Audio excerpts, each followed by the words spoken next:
তারাবির সালাত আদায় করছি, বন্ধুবান্ধবকে দেখা, আত্মীয় স্বজনকে দেখা, সমাজের স্ট্যাটাস রক্ষা করা, ইফতার পার্টি, সাহারি, সিয়াম পালন করা ইত্যাদি সব কিছুই যদি শুধু সোসাইটির স্ট্যাটাস মেনটেন করার জন্য, সমাজে চলার জন্য, ফ্রেন্ড সার্কেলের সাথে মুখ রক্ষা করার জন্য হয়, তাহলে এই আমলগুলো আমাদের কিসে যাওয়ার কারণ হবে? জাহান্নামে যাওয়ার কারণ হবে। অতীতের গুনাহ ক্ষমা হওয়া তো বহুদূরের কথা। 2 নম্বর শর্ত ঈমানের সাথে। ঈমানের সাথে মানে কি? রাসূলুল্লাহ সাল্লাল্লাহু আলাইহি ওয়াসাল্লাম এক হাদিসে বলছেন, লা ইয়াজনি যানি হিনা ইয়াজনি ওয়া হুয়া মুমিন, লা ইয়াসরিকু সারিক হিনা ইয়াসরিক ওয়া হুয়া মুমিন। কোনো জেনাকারী যখন জেনা করে তখন সে মুমিন থাকে না, ওই জেনা করা অবস্থায় সে মুমিন থাকে না। কোনো চোর যখন চুরি করে তখন চুরি করা অবস্থায় সে মুমিন থাকে না। তথা এই হাদিস স্পষ্টভাবে প্রমাণ করছে যে মানুষ যখন আল্লাহর কোনো বিধান লঙ্ঘন করে তখন তার মধ্যে পূর্ণাঙ্গ ঈমানের উপস্থিতি থাকে না? থাকে না? থাকে না। তাহলে আমি সিয়াম পালন করছি এবং সিয়াম পালন করা অবস্থায় আল্লাহর বিধানের লঙ্ঘন করছি, মানে কি আমি ঈমান অবস্থায় সিয়াম পালন করছি? না। আমি যদি বুঝাতে না পারি এটা আমার ব্যর্থতা। আপনারা 3টা ফজিলত দেখলেন, 3টা আমলের সেম ফজিলত রমজান মাসে। সেটি কি অতীতের সকল গুনাহ ক্ষমা হয়ে যাওয়া, কিন্তু শর্ত 2টা। তার মধ্যে 1 নম্বর শর্ত হচ্ছে ঈমান, 2 নম্বর শর্ত সঠিক নিয়ত। তো ঈমান মানে কি? আর এক হাদিসের ব্যাখ্যা আমি আপনাদের সামনে বোঝানোর চেষ্টা করতেছি যে ঈমান অর্থ হচ্ছে আপনি সিয়াম থাকা অবস্থায় যদি গুনাহে লিপ্ত হন তাহলে আপনি কি ঈমান অবস্থায় সিয়াম পালন করছেন? কথা বলতে হবে, ঈমান অবস্থায় সিয়াম পালন করছেন না। তাহলে ঈমান অবস্থায় সিয়াম পালন করছেন না মানে এই সিয়াম কি আপনার অতীতের গুনাহ ক্ষমা করবে? ক্ষমা করবে না। তাহলে ঈমান অবস্থায় সিয়াম মানে গুনাহবিহীন সিয়াম। আমার সাথে বলেন তো, ঈমান অবস্থায় সিয়াম মানে কি? গুনাহবিহীন সিয়াম। আমরা কি মনে করেছি সিয়াম মানে না খেয়ে থাকা? সিয়ামের সঙ্গের মধ্যেই তো না খেয়ে থাকা নাই। সিয়ামের সঙ্গের মধ্যেই বড় অংশ হচ্ছে মানুষের যে নফস, এই নফসকে কন্ট্রোল করা। নফসকে কন্ট্রোল করতে সহযোগিতা করে না খেয়ে থাকা। কেন সহযোগিতা করে? ইবনুল কাইয়িম রাহিমাহুল্লাহ লিখছেন যে মানুষ যখন ক্ষুধার্ত থাকে তখন মানুষের শরীরের কোষগুলো সংকুচিত হয়ে আসে, আর সংকুচিত কোষের মধ্যে শয়তানের প্রবেশ কঠিন হয়ে যায়। আর মানুষ যখন উদর পূর্তি করে খাদ্য ভক্ষণ করে, পেট পূর্ণ করে খাদ্য ভক্ষণ করে, অত্যধিক খায় এবং অত্যধিক ঘুমায়, তখন ওই শরীরের মধ্যে শয়তানের প্রবেশ সহজলভ্য হয়, সহজ সাধ্য হয় শয়তানের জন্য ওই শরীরের মধ্যে প্রবেশ করা।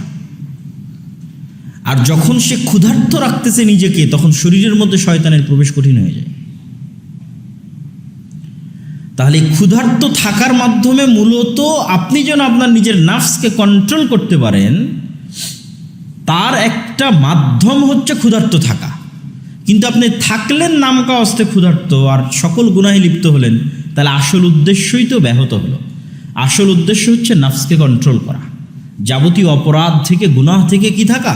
মুক্ত থাকা। এটাই সিয়াম, এটাই সিয়াম। সিয়াম মানে মানুষ গুনাহ মুক্ত থাকবে, এটাই সিয়াম। গুনাহ মুক্ত থাকতে তাকে সহযোগিতা করবে না খেয়ে থাকা।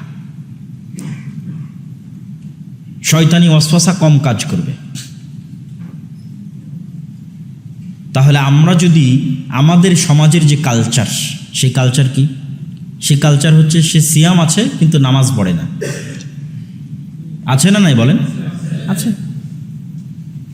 সে সিয়াম আছে কিন্তু বিনা দ্বিধায় তার বান্ধবীর সাথে, তার গার্লফ্রেন্ডের সাথে কথা বলতেছে।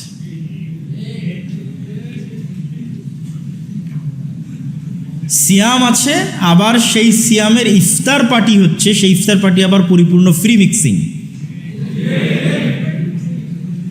তাহলে প্রত্যেকটা ধাপে ধাপে আপনি ঈমানবিহীন আছেন। আমার কথাটা বুঝেন যে আপনি প্রতিটা ধাপে ধাপে কি অবস্থায় আছেন? ঈমানবিহীন আছেন। তো ঈমানবিহীন অবস্থায় আপনি তাহলে এই সিয়ামের কোনো উপকার পাবেন? কোনো উপকার পাবেন? এটা তো আসলে সিয়াম হচ্ছে না, এটা শুধুই না খেয়ে থাকা হচ্ছে। শুধুই আপনি একটা ফাংশন অ্যাটেন্ড করছেন, কিন্তু তার পরিপূর্ণ হক আদায় করছেন না, নাম কাওয়াস্তে একটা আনুষ্ঠানিকতা পূর্ণ করছেন মাত্র। সমাজের সবাই করছে, বাপ মা করছে, আপনিও করছেন, কিন্তু প্রকৃত অর্থে আপনি সিয়াম পালন করছেন না। তাহলে সিয়াম পালনের ফজিলতের যে হাদিস, এই হাদিসের মধ্যেই আমাদের জন্য স্পষ্ট দিক নির্দেশনা আছে যে আমাদের কিভাবে সিয়াম পালন করতে হবে। তার সবচেয়ে বড় কথা হচ্ছে গুনাহ মুক্ত অবস্থায় সিয়াম পালন করতে হবে। এই জন্য রাসূলুল্লাহ সাল্লাল্লাহু আলাইহি ওয়াসাল্লাম বলেন, মাল্লাম ইয়াদা কাওলা যুর ওয়াল আমাল বিহি ফালাইসা লিল্লাহি হাজাতুন আন ইয়াদা তুআমাহু ওয়া শারাবা। যে ব্যক্তি সিয়াম অবস্থায় গুনাহের কথা এবং গুনাহের কাজ পরিত্যাগ করতে পারল না, আল্লাহ সুবহানাহু তাআলার কোনোই প্রয়োজন নাই তার না খেয়ে থাকার। কি দরকার না খেয়ে থাকার? কোনো লাভ তো হচ্ছে না না খেয়ে থেকে। রাসূলুল্লাহ সাল্লাল্লাহু আলাইহি ওয়াসাল্লামের হাদিস যে ব্যক্তি সিয়াম অবস্থায় মিথ্যা কথা এবং মিথ্যা কাজ, তো প্রত্যেক গুনাহই মিথ্যা, গুনাহের কথা এবং গুনাহের কাজ পরিত্যাগ করতে পারল না, আল্লাহ সুবহানাহু ওয়া তাআলার কোনো প্রয়োজন নাই ওই ব্যক্তির না খেয়ে থাকার, ওই ব্যক্তির পানাহার এবং আহার, পানি এবং আহার, খাদ্য সব কিছু বর্জন করে থাকার কোনো প্রয়োজন আল্লাহ সুবহানাহু ওয়া তাআলার কাছে নাই। সম্মানিত উপস্থিতি, তাহলে রমজান মাস মূলত শয়তানের বিরুদ্ধে একটা যুদ্ধ এবং চ্যালেঞ্জের মাস, এবং এই মাসের সবচেয়ে বড় উপকারিতা হচ্ছে অভ্যাস তৈরি করার মাস। প্রোডাক্টিভ কিছু সুন্দর গুড হ্যাবিট, ভালো অভ্যাস মানুষ তৈরি করতে পারে, এরকম একটা উপযুক্ত মাস হচ্ছে রমজান। মানুষ যখন কোনো কাজের অভ্যস্ত হয় তখন সেই কাজ করা তার জন্য সহজ হয়, আর কোনো কাজের যখন মানুষ অভ্যস্ত হয় না সেই কাজ নিয়মিত করা তার জন্য কঠিন হয়।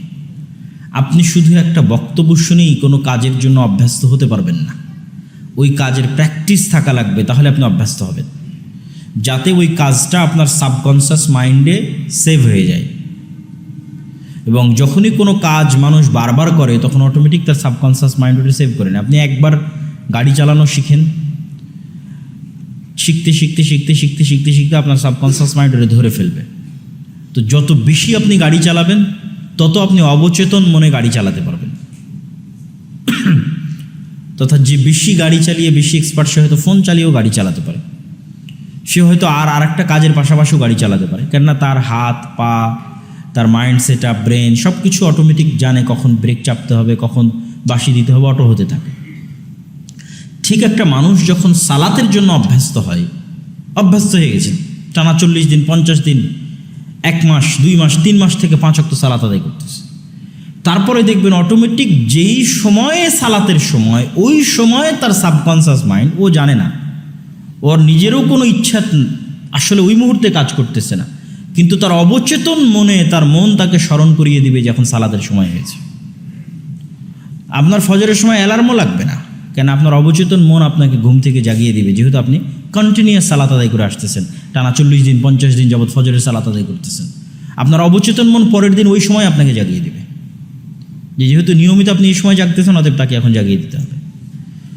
তখন দেখবেন যে আপনি যদি একটা ওয়াক্ত সালাত মিস দেন, আপনার মনে হবে যে আপনি কি একটা অসম্পূর্ণ আছে আজকে আপনার দিনে। এটা আপনার অবচেতন মন আপনাকে স্মরণ করাই দেবে যে আপনার দিন আজকে পরিপূর্ণ না, কারণ আপনি পুরো 30-40 দিন যাবৎ এক রুটিন অনুযায়ী চললেন, আজকে সেটা করতে পারছেন না, মানে কিছু মিসিং আছে।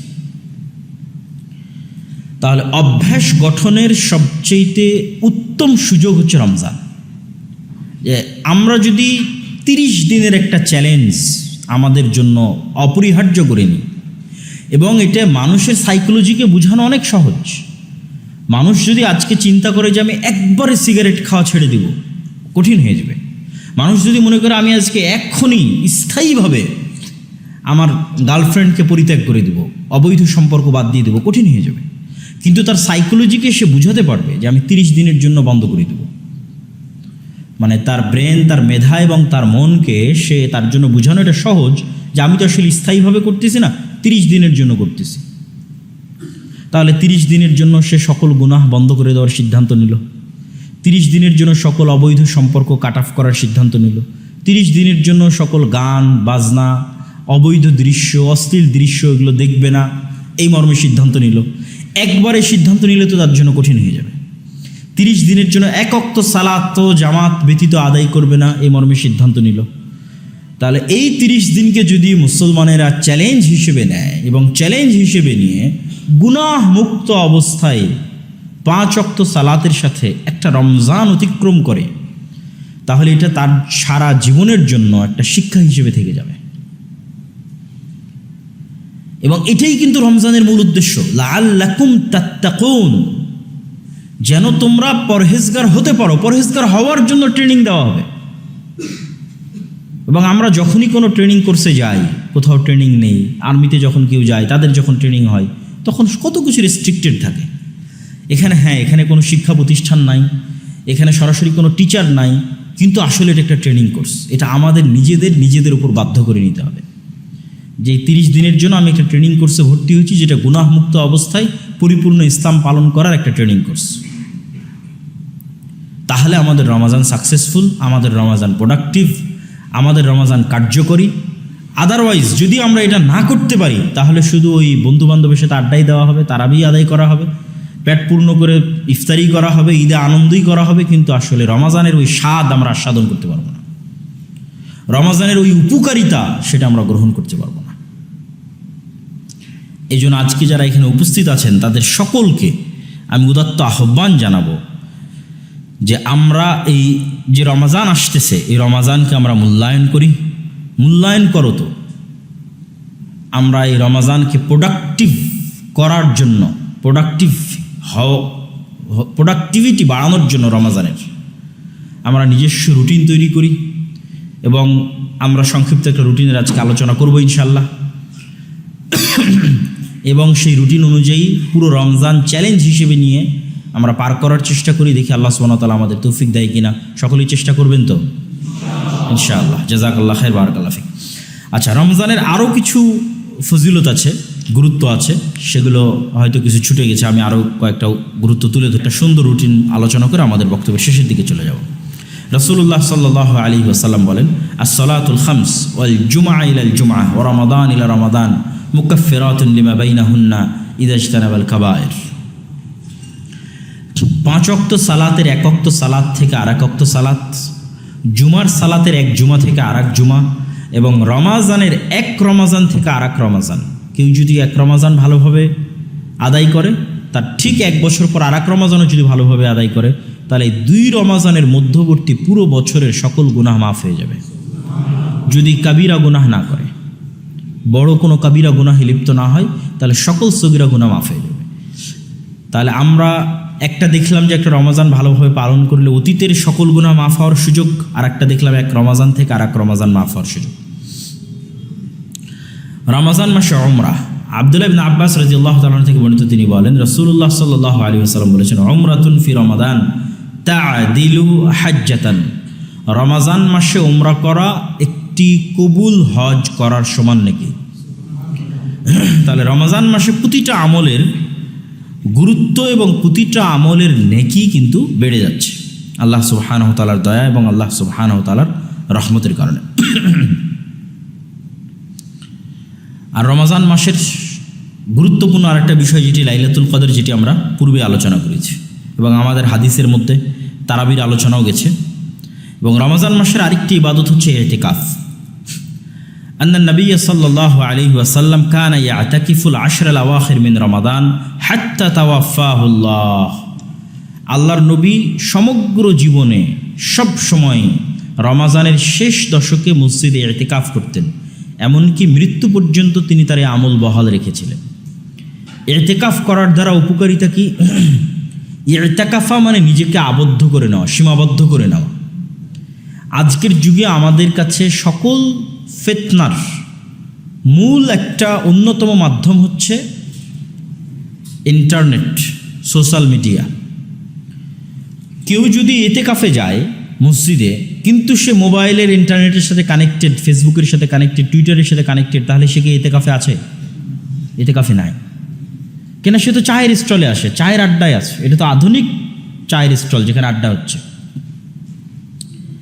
ভার্চুয়ালি। তাহলে সে তখনই এতেকাফের ওই ফিলটা পাবে।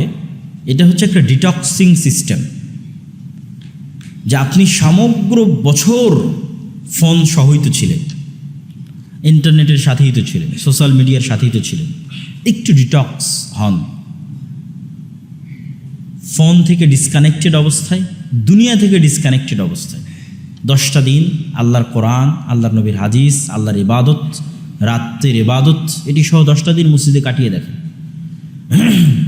তাহলে আপনি বাস্তব জগতে ফিরে আসবেন, প্রকৃত ফিলিংস পাবেন, জীবনের ফিলিংস এবং আল্লাহ সুবহানাহু ওয়া তাআলার ইবাদতের ফিলিংস। এটার সুযোগ রমজান মাসে আছে, আমাদের নবী মুহাম্মদ সাল্লাল্লাহু আলাইহি ওয়াসাল্লাম করতেন। সুতরাং আমাদের যাদের পক্ষে সম্ভব, কেননা বাকি 30 দিনের জন্য তো আর এটি আপনাকে বলা সম্ভব হচ্ছে না, কেন 30 দিনের জন্য এটি মানুষের কাছে অনেক কঠিন মনে হবে। এই জন্য ইসলামের প্রতিটা ইবাদত মানুষের সাইকোলজির সাথে কানেক্টেড। আল্লাহ আপনাকে বলেনি যে সারা বছর সিয়াম ফরজ, এটা বলেনি।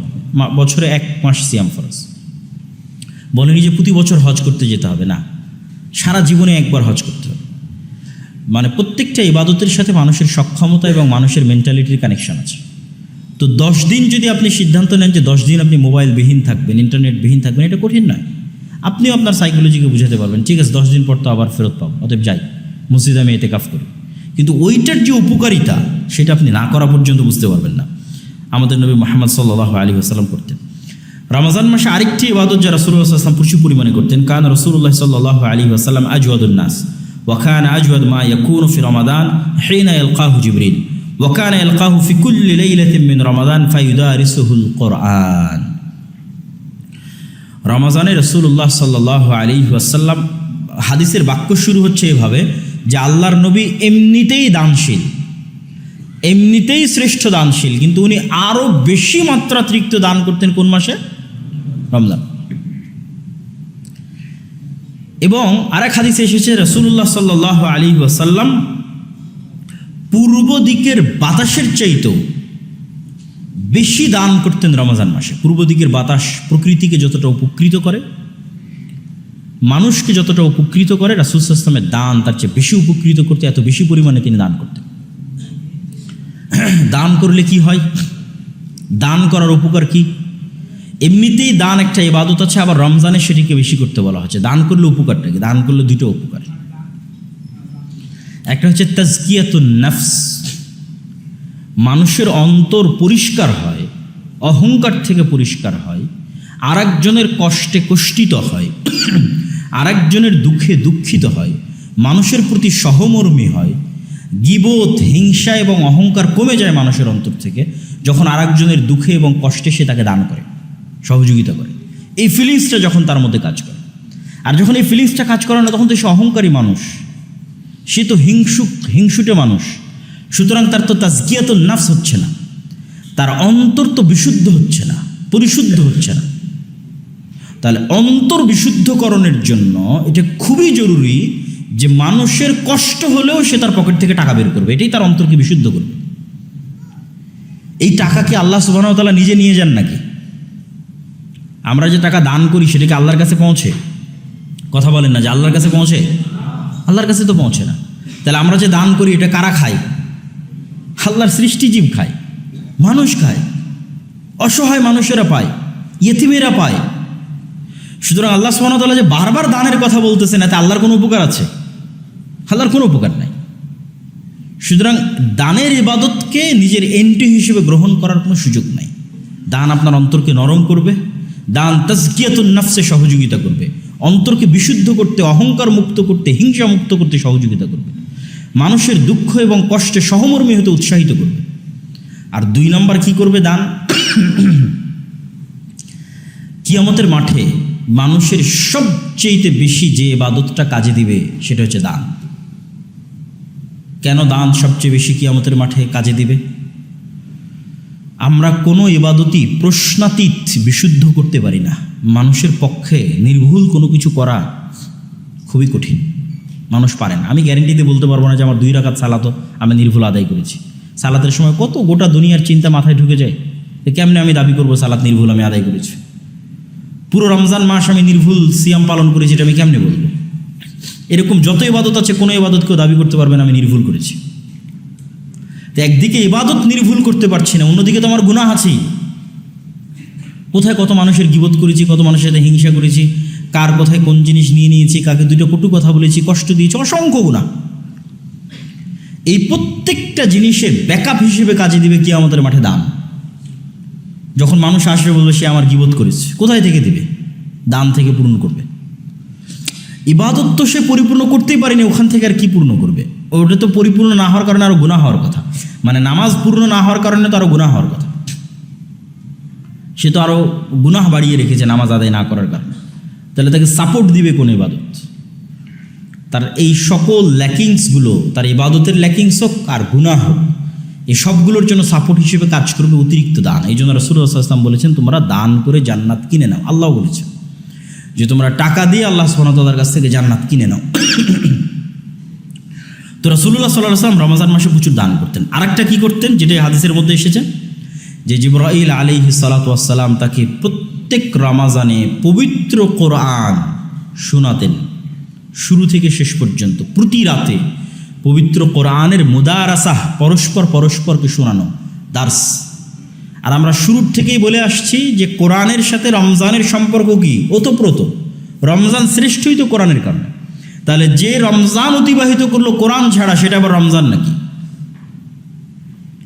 যেখানে রমজানের শ্রেষ্ঠত্বের মূল কারণ হচ্ছে এই মাসে কোরআন অবতীর্ণ হয়েছে, তা আমি পুরো রমজান পার করে দিলাম, একদিনও কোরআন হাতে নিয়ে দেখলাম না, এটা কি রমজান হলো আমার? অতএব রমজানের আর এক জরুরি, অতীব জরুরি এবং গুরুত্বপূর্ণ কাজ হচ্ছে কোরআনের সাথে কানেক্টিভিটি। আর এটাই কিন্তু আমাদের হেদায়েতের রাস্তা উন্মুক্ত করে দিবে। আমাদেরকে অল টাইম মোটিভেশন দিবে কে? কোরআন। আপনার জীবনের প্রত্যেকটা চড়াই উতরাইয়ের দিক নির্দেশনা আপনি কোরআন থেকে পাবেন, যদি আপনি নিয়মিত কোরআন পড়েন। কোরআনকে আল্লাহ সুবহানাহু ওয়া তাআলা ওভাবেই সাজিয়েছে, কোনো না কোনো কিছু আপনার সাথে রিলেট করবে, কানেক্ট করবে, ওটা আপনি অটোমেটিক বুঝতে পারবেন। যে মনে হবে এই কথাটা আল্লাহ সুবহানাহু ওয়া তাআলা আমাকে এই সিচুয়েশনে আমাকেই বলতেছে, এটা আমার সিচুয়েশনের সাথে পরিপূর্ণ মিলে গেছে। তো আপনার জীবনের প্রত্যেকটা চড়াই এবং উতরাইয়ে কোরআন আপনাকে সঠিক পথ প্রদর্শনকারী হিসেবে কাজ করবে। এই জন্য মুসলমান কখনো কোরআন না শিখে মৃত্যুবরণ করতে পারে না।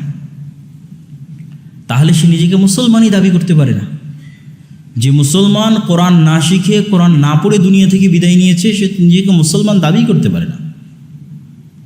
আপনি কি উত্তর দিবেন যেখানে আপনি সকল কিছু করার সুযোগ পেয়েছেন, কোরআন শেখার সুযোগ পাননি? SSC, HSC, honours, BCS, medical, everything, চাকরি বাকরি, বিয়ে শাদী, খেলাধুলা, অল সব কিছু করেছেন, শুধু কি শিখেননি? কোরআন শিখেননি। আর কি উত্তর দিবেন আপনি? সুতরাং এই রমজান আমাদের আরেকটা মহা সুযোগ নিয়ে আসতেছে, সেটি হচ্ছে কোরআন শিক্ষা। নিজ নিজ মসজিদে কোরআন শিক্ষা আয়োজন করে নিজে কোরআন শিখেন। আয়োজন থাকলে সেখানে যুক্ত হন, আয়োজন না থাকলে নিজে আয়োজন করেন। কিন্তু রমজানে কোরআন শিখতে হবে। আর আলহামদুলিল্লাহ, যারা কোরআন পারেন, মাশাআল্লাহ, আলহামদুলিল্লাহ, আপনি কোরআন পড়ে শেষ করে দিবেন। রমজানের প্রতিদিন কোরআনের জন্য একটা অংশ রাখবেন, যে সময়ই হোক। যদিও আমরা রুটিনে আলোচনা করব, আমাদের একটা পরামর্শ যে কোন সময় ভালো হয়, কিছুক্ষণ পরে। তাহলে কোরআনের জন্য একটা অংশ আমাদের রাখতেই হবে। আর যারা কোরআন বুঝেন, মানে আরবি বুঝে কোরআনের অনুবাদ বুঝতে পারেন, অথবা কোরআনের তাফসির এবং অনুবাদ পড়ার অভ্যাস আছে, তাদের জন্য তো আলহামদুলিল্লাহ আরও সুখবর যে আপনারা অবশ্যই কোরআন বুঝে পড়ার চেষ্টা করবেন। তাহলে আপনি আরও অনেক শিক্ষা আপনার জীবনের জন্য, ভবিষ্যৎ জীবনের জন্য কোরআন থেকে পেয়ে যাবেন। এটি আল্লাহ সুবহানাহু ওয়া তাআলার বাণী। এই কিতাবের গুরুত্ব কত জানেন? রাসূলুল্লাহ সাল্লাল্লাহু আলাইহি ওয়াসাল্লাম বলছেন, ইন্নাল্লাহা ইয়াদাউ বিহাদাল কিতাবি আকওয়ামান। আল্লাহ সুবহানাহু ওয়া তাআলা এই কিতাবের মাধ্যমে আমার উম্মতের একদল অংশকে উন্নতির সর্বোচ্চ শিখরে পৌঁছে দিয়েছেন, আর আমার উম্মতের একদল অংশকে সর্বনিম্ন স্তরে নামিয়ে দিয়েছেন। অনেক ভয়ঙ্কর কথা যে কোরআনের কারণে আবু বকর, ওমর, উসমান, আলী, খালিদ বিন ওয়ালিদ, আমর ইবনুল আস, তারা সমগ্র পৃথিবী, রোমান এম্পায়ার এবং পারস্য এম্পায়ার তাদের পায়ের নিচে মিশে গেছে।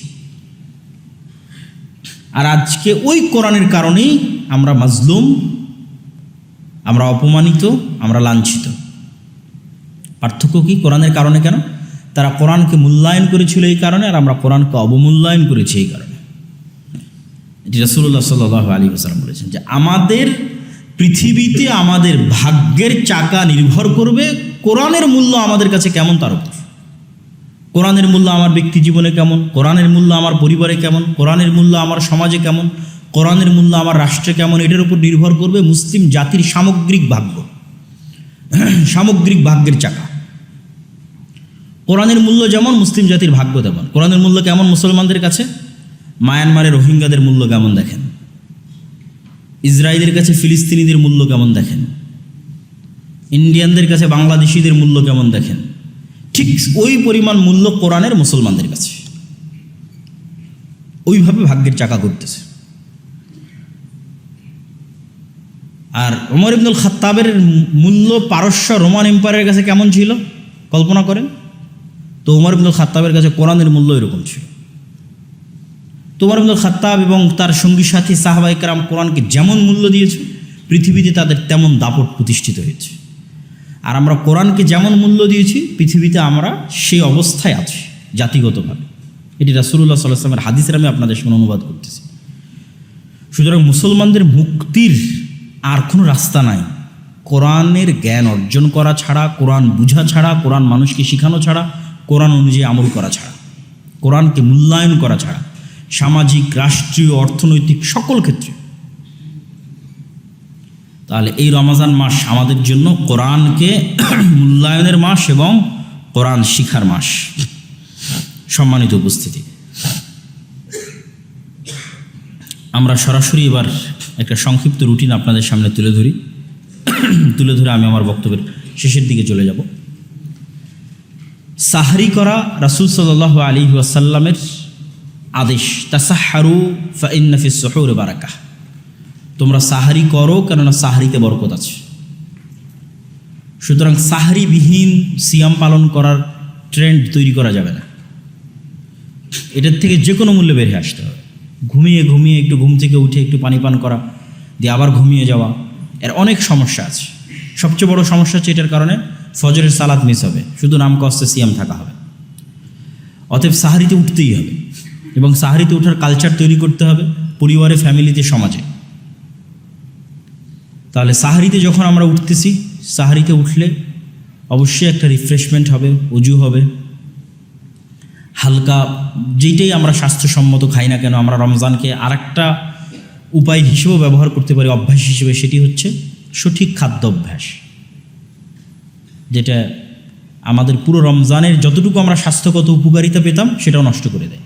আমরা যেভাবে সাহারি করি এবং যেভাবে ইফতার করি, যদি একটু আমরা স্বাস্থ্যসম্মত ইফতারি এবং স্বাস্থ্যসম্মত সাহারি করি, দেখা যাবে যে রমজানের যে স্বাস্থ্যগত উপকারিতাটা আছে সেটাও আমরা পেয়ে যাচ্ছি, দুনিয়াবী যে উপকারিতাটা আছে সেটাও আমরা পেয়ে যাচ্ছি। এবং সেটা আপনারা আপনারাই তো ডাক্তার, আর কাদের বোঝাবো, তাই না?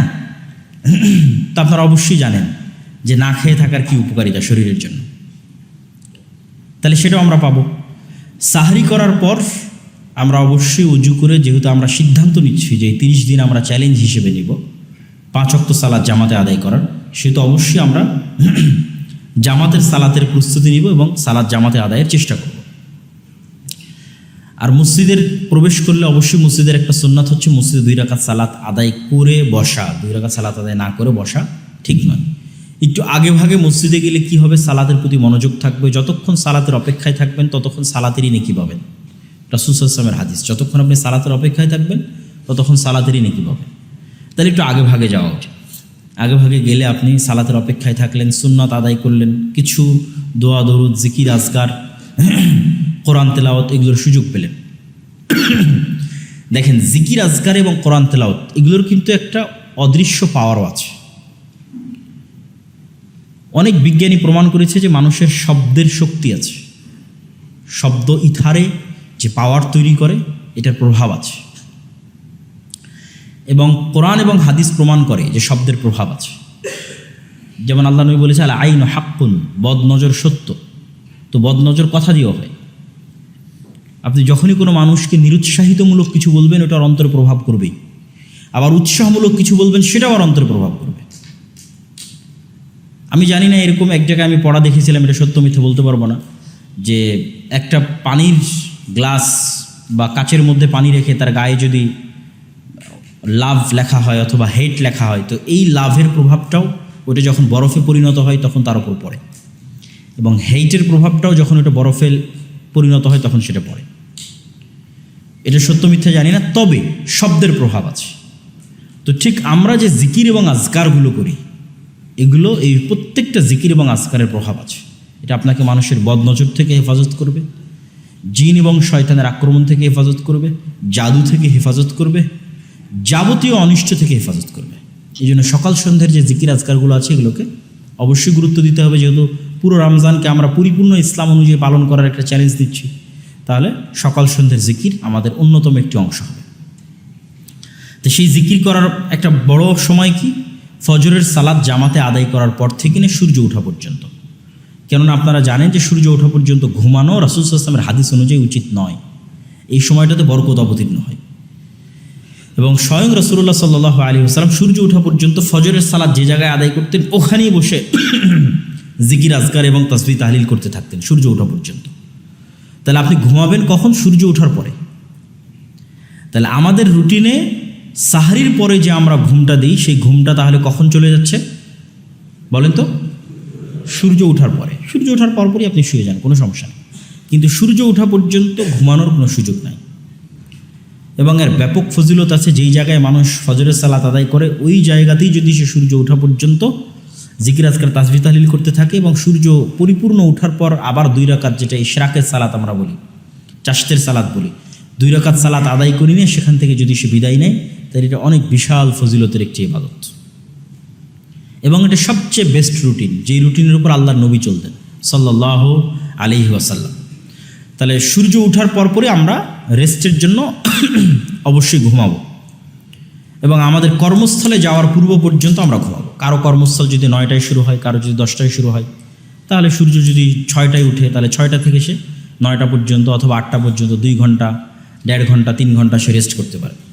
তারপরে যখন অফিসে যাওয়ার সময় হলো, স্কুলে যাওয়ার, কলেজে যাওয়ার বা দৈনন্দিন যে কাজ থাকে সে কাজ করার সময় হলো, তখন সে কাজ করবে।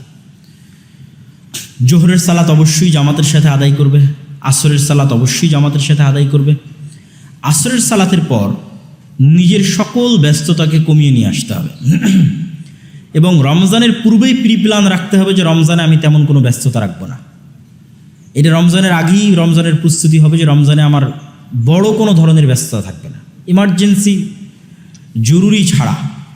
রমজানে আমার ইম্পর্টেন্ট হচ্ছে ইবাদত আল্লাহ সুবহানাহু ওয়া তাআলার। তাহলে আসরের পর নিজেকে পরিপূর্ণ গুটিয়ে নিয়ে আসতে হবে। পরিপূর্ণ গুটিয়ে নিয়ে আসার পর একদম ইফতার পর্যন্ত এই সময়টাকে সবচেয়ে প্রোডাক্টিভ ওয়েতে ব্যয় করতে হবে। তাহলে একবার গেল ফজরের পর, ফজরের সালাতের পর সূর্য ওঠা পর্যন্ত, আর একবার আসরের সালাত থেকে ইফতার পর্যন্ত। এই 2টা সময় আমরা কোরআনের জন্য দিতে পারি, জিকির আজকারের জন্যও দিতে পারি। সকাল সন্ধ্যের যে জিকির আজকার আছে, সেই জিকির আজকারের জন্য দিতে পারি, জ্ঞান অর্জনের জন্যও দিতে পারি। আমার যেটা ভালো মনে হবে, সুযোগ সুবিধা মতো হবে, সেটা করতে হবে এবং করব। তবে অবশ্যই এই 2টা সময় আমাদেরকে বেঁধে ফেলতে হবে যে আমি ফজরের পর থেকে সূর্য ওঠা পর্যন্ত সময়কে কাজে লাগাবো, আসরের পর থেকে ইফতারি পর্যন্ত এই সময়কে কাজে লাগাবো। ইফতারির সময় আমাদের আরেকটা ট্রেন্ড চেষ্টা করতে হবে চালু করার, সেটা হচ্ছে প্রচুর পরিমাণে অন্য মানুষকে ইফতারি করানো।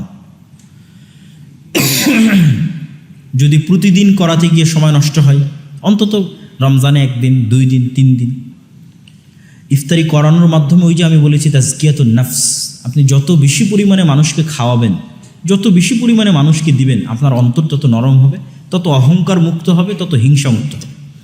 এই জন্য রাসূলুল্লাহ সাল্লাল্লাহু আলাইহি ওয়াসাল্লামকে যখন জিজ্ঞেস করা হলো আইয়ুল ইসলামে খায়র, ইসলামের সর্বশ্রেষ্ঠ ইবাদত কোনটা, আপনি বলেন সর্বশ্রেষ্ঠ আমল কোনটা? আল্লাহ নবী বললেন সর্বশ্রেষ্ঠ আমল হচ্ছে মানুষকে খাওয়ানো। বলেন আল্লাহু আকবার। মানুষকে খাওয়ানো হচ্ছে সর্বশ্রেষ্ঠ, মানুষকে সালাম দেওয়া, মানুষকে খাওয়া। আর ইফতার, সিয়াম পালনকারীকে ইফতার করালে তো আপনি তার সিয়ামের সমানই নেকি পাবেন। এটিও রাসূল সাল্লাল্লাহু আলাইহি ওয়াসাল্লামের হাদিস। তাহলে ইফতারে আরেকটা জিনিস যুক্ত করতে হবে, মানুষকে ইফতার করানো। ইফতারের পর আমরা জামাতের সাথে মাগরিবের সালাত আদায় করলাম। মাগরিবের সালাতের পর এখানে হালকা বিশ্রাম নিতে পারি আমরা, অথবা কোনো প্রয়োজনীয় যদি কাজ থাকে সেই প্রয়োজনীয় কাজ করতে পারি। এবার ইশারের সালাত জামাতে আদায় হবে। ইশারের সালাত জামাতে আদায় হওয়ার পর দুই ধরনের মানুষের জন্য দুই ধরনের নির্দেশনা। ইশারের সালাত জামাতে আদায় হওয়ার পর দুই ধরনের মানুষের জন্য দুই ধরনের নির্দেশনা। যার কনফিডেন্স নিজের উপর আছে যে সে রাতে উঠে তাহাজ্জুদের সালাত আদায় করতে পারবে, তার জন্য নির্দেশনা হচ্ছে সে জামাতে তারাবির সালাত আদায় না করে এসে ঘুমিয়ে যাবে। যার কনফিডেন্স আছে এবং যার অভ্যাস আছে তাহাজ্জুদের সালাত আদায় করার, সে ইশার সালাত জামাতে আদায় করে এসে ঘুমিয়ে যাবে। ঘুমিয়ে গিয়ে যেহেতু তার কনফিডেন্স আছে এবং তাহাজ্জুদের সালাতের অভ্যাস আছে, সেহেতু সে সাহারির জন্য যে উঠবে ওই উঠাটা আরও 1-2 ঘন্টা আগে উঠবে, 3টার সময় উঠবে, 2:30টার সময় উঠবে। উঠে সে মূলত রাতের সালাত শুরু করবে, কিয়ামুল লাইল, যেটাকে আমরা তারাবি বলছি, যেটাকে আমরা তাহাজ্জুদ বলছি। একাই নির্জন ঘরে সে আল্লাহ সুবহানাহু ওয়া তাআলার ইবাদত করবে, আল্লাহ সুবহানাহু ওয়া তাআলার কোরআন পড়বে, আল্লাহ সুবহানাহু ওয়া তাআলার কাছে নিজের গুনাহের জন্য কাঁদবে অঝোর ধারায়, এবং কাদার মাধ্যমে নিজের অন্তরকে হালকা করবে, নিজের অন্তরকে রিফ্রেশ করবে, নিজের অন্তরের কথা এটি শুনে দেখবে, তার রুহের কষ্ট শুনে দেখবে সে কত জুলম করেছে তার রুহের উপর। ইন্নী যালামতু নাফসি যুলমান কাসীরা, অনেক জুলম করেছি আমরা, কিন্তু কোনোদিন কিন্তু আমাদের রুহকে আমরা টাইম দিইনি। কেন? আমরা কানেক্টেড আছি সোসাইটির সাথে, বন্ধু বান্ধবের সাথে, আত্মীয় স্বজনের সাথে, মোবাইলের সাথে। কিন্তু যখনই রাতে নির্জনে একাই উঠবো এবং আল্লাহ সুবহানাহু ওয়া তাআলার কাছে দোয়া করব, দোয়া করতে হবে, দোয়া পাওয়ার তৈরি করে। আপনাকে দোয়াতে চাইতে হবে যে হে আল্লাহ, রমজান আপনি আমাকে পরিপূর্ণভাবে আপনার সাথে থাকার তৌফিক দেন, আপনি আপনার রহমত থেকে আমাকে বিতাড়িত করিয়েন না, আপনি আমাকে অভিশপ্তদের অন্তর্ভুক্ত করিয়েন না, আপনার থেকে দূরে রাখিয়েন না, আপনার সাথে যেন কানেক্টেড থাকতে পারি সেই তৌফিক দান করে। এই দোয়াগুলো যখন মানুষ করবে এগুলোর প্রভাব তৈরি হয় অন্তরে। অতএব দোয়া করতে হবে। আর যদি আপনার নিজের উপর কনফিডেন্স না থাকে, অভ্যাস না থাকে যে আমি ঘুমিয়ে গেলে তো আর উঠতে পারবো না, তবে অবশ্যই এটারও একটা চ্যালেঞ্জ আমাদের নেওয়া উচিত। রাতের সালাত রাতে জেগে উঠে আদায় করার চেষ্টা করতে করতে অভ্যাসে তৈরি হয়। তারপরেও যদি মনে হয় না হচ্ছে না, তাহলে অবশ্যই জামাতের সাথেই তারাবির সালাত আদায় করবেন। জামাতের সাথেই তারাবির সালাত আদায় করবেন এবং তারাবির সালাতের মধ্যে, তারাবির সালাতের শেষে একটু দোয়া করার, নিজে একাকী ব্যক্তিগতভাবে আল্লাহ সুবহানাহু ওয়া তাআলার সাথে কথা বলার অভ্যাস তৈরি করতে হবে। এবং যখনই আপনি একাকী আল্লাহ সুবহানাহু ওয়া তাআলার সাথে কথা বলা শুরু করবেন, আপনি আপনার অন্তরে ব্যাপক পরিবর্তন দেখতে পাবেন। দোয়া না করাটাও একটা অনেক বড় অহংকার। দোয়া না করাটাও আল্লাহর রহমত থেকে দূরে চলে যাওয়ার আলামত। যে আল্লাহ আপনাকে দোয়া করারই তৌফিক দেয় না, তো আপনি কিসের মুসলমান? আপনি হতভাগা। তাহলে আমরা কি বললাম? যে ইশার সালাতের পর দুই ধরনের মানুষের জন্য দুইটা রুটিন। যে পারবে সে ইশার সালাত পড়ে ঘুমিয়ে যাবে, রাতে উঠে একাই তারাবি তাহাজ্জুদের সালাত আদায় করবে এবং আল্লাহ সুবহানাহু ওয়া তাআলার কাছে দোয়া করবে। যে পারবে না সে জামাতের সাথে তারাবির সালাত আদায় করবে। আর মূল সময় হচ্ছে ফজরের পর থেকে নিয়ে সূর্য ওঠা পর্যন্ত, আসরের পর থেকে নিয়ে ইফতারি পর্যন্ত। এই দুইটা সময় আমাদের জিকির আজকার এবং কোরআন তেলাওয়াতের জন্য সীমাবদ্ধ রাখতে হবে, জ্ঞান অর্জনের জন্য সীমাবদ্ধ রাখতে হবে। আল্লাহ সুবহানাহু ওয়া তাআলা আমাদের পুরো রমজানকে প্রোডাক্টিভভাবে অতিক্রম করার তৌফিক দান করুক, আল্লাহুম্মা আমিন। আমাদের সবাইকে, আপনাদের সকলকে, যারা এখানে উপস্থিত ছিলেন, আয়োজন করেছেন, সকলকে আল্লাহ সুবহানাহু ওয়া তাআলা জাযায়ে খায়ের দান করুক, আল্লাহুম্মা আমিন।